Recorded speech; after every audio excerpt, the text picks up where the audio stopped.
Professora, trago aqui uma pergunta da nossa audiência. O Zé Carlos Menezes escreve pelo nosso chat do YouTube e pergunta que impacto essa crise política agora na Coreia do Sul pode afetar a relação com a Coreia do Norte. O que pode acontecer ali nesse clima de instabilidade que atinge a Coreia do Sul agora?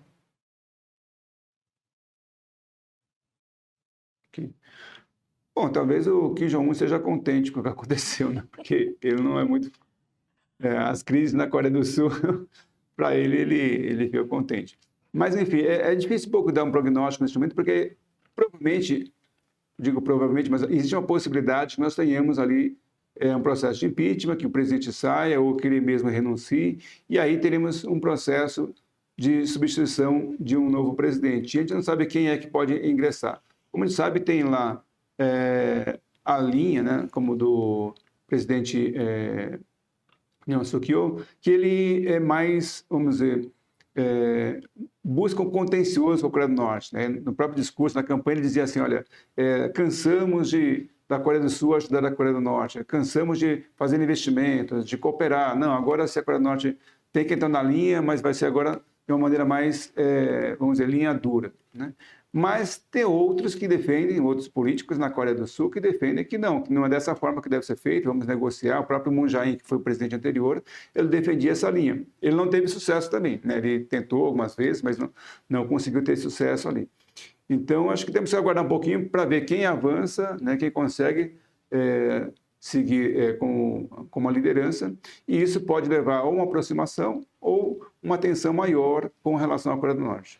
Professor, e já emendando essa pergunta, como é que a gente consegue enxergar o panorama do cenário internacional? Porque tem acontecido umas coisas meio malucas. A França enfrentando uma crise super grave política também. A Coreia do Sul enfrentando essa instabilidade política e econômica. Os Estados Unidos, que por todo esse tempo tem sido o pilar que serve de exemplo para todos os outros países, agora tem um cenário incerto. Então, como que o senhor enxerga essa mudança de atores no cenário internacional? Ou continua estável do jeito que está? São mudanças passageiras.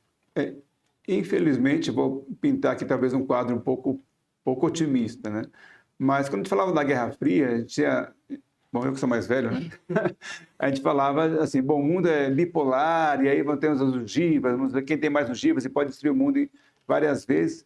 Mas, de uma certa forma, a gente tinha uma racionalidade de entender, né, qual era a posição das peças no jogo, e você tinha, de uma certa forma, alguém como os Estados Unidos ou a ex-União Soviética que mais ou menos dava uma ordem às relações internacionais, um ordenamento às relações. Com o final desse período, com o final da Guerra Fria, a gente tem hoje o que nós chamamos de mundo, podemos chamar de multipolar, né?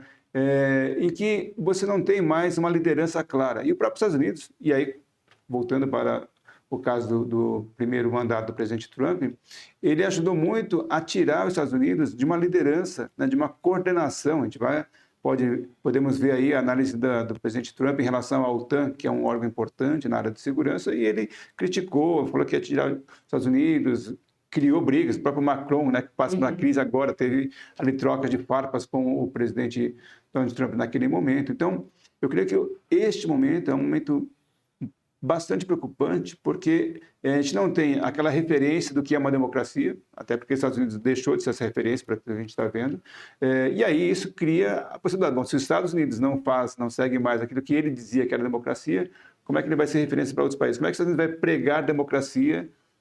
Só pegar um exemplo passado no Iraque, né, onde também teve ali uma invasão e destituição do Saddam Hussein, se ele não consegue trazer isso de maneira clara para o mundo. Então, eu creio que é um ponto na história preocupante pela falta de referências, e é um mundo multipolar, não tem mais uma liderança clara.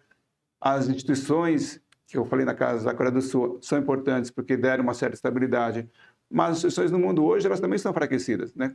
Qual a instituição multilateral que hoje representa e é forte? OMC, ONU, né? Conselho de Segurança, a gente não percebe mais uma instituição multilateral que consiga dar um norte, que consiga ser um fórum de discussão que possa, de fato, dar boas respostas para o mundo. Então, eu digo que existe muita instabilidade e incerteza no nosso cenário. Sim.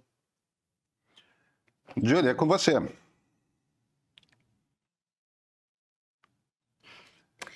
O professor, tem uma pergunta aqui da nossa audiência, o Maurício, ele está muito ansioso para fazer essa questão.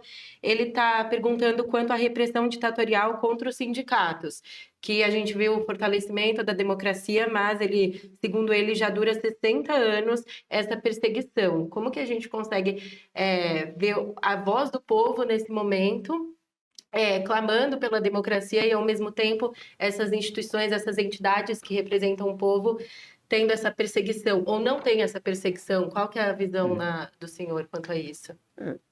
Algo que, voltando um pouco para o contexto internacional, uma das coisas que a gente percebe que o mundo tem passado de maneira, principalmente de 2010 para cá, tivemos a crise de 2008, a crise econômica importante que abalou o mundo e as economias, e muitos governos tiveram que buscar auxiliar as economias de vários países, Estados Unidos, Brasil, Japão e por aí vai. E o que a gente percebe é que a crise econômica enfraquece, de fato, movimentos como os sindicais, porque acontece o desemprego, a pessoa fala, bom, eu vou lutar por mais salário ou vou lutar por meu emprego? E aí as pessoas precisam do emprego.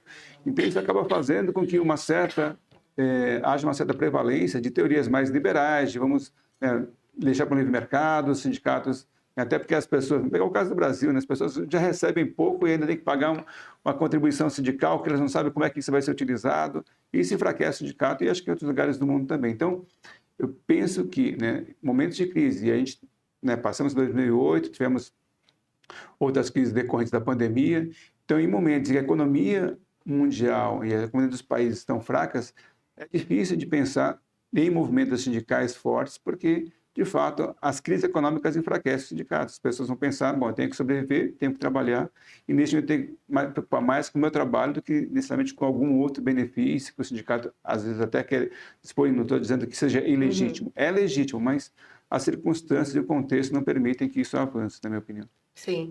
Professor, eu sei que a gente tem que te liberar, que o senhor tem horário, mas ajudou muito a esclarecer todo esse cenário, porque às vezes no meio da crise a gente não consegue enxergar, separar as coisas, o que é mais importante, o que não é. Então, eu te agradeço. Muito obrigada pela sua presença hoje.